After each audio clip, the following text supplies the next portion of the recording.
If the YouTube app on your iPhone is lagging, freezing, or having internet and other problems, then clearing the cache files is the easiest way to fix this issue. So follow the steps in this video to learn how to do this. We're going to exit the YouTube mobile app on our iPhone, and then I'm going to tap on the settings page. Then hop over to this general section.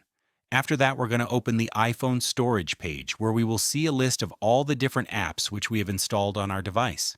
Here is our YouTube app, so let's open it. There are two options on this page.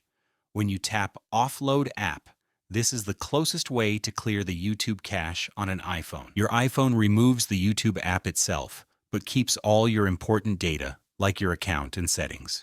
This process clears temporary cache files that can build up over time and cause YouTube to lag, freeze, or load slowly. After the app is offloaded, you'll see the YouTube icon with a small download symbol on your home screen. Just tap it once to reinstall the app, and YouTube will come back fresh and usually run much smoother. So this is the way of clearing the cache files in the YouTube app on iPhone and fix many problems that you have with the app. If this step helped you out, tell me in the comments down below, and I will see you soon.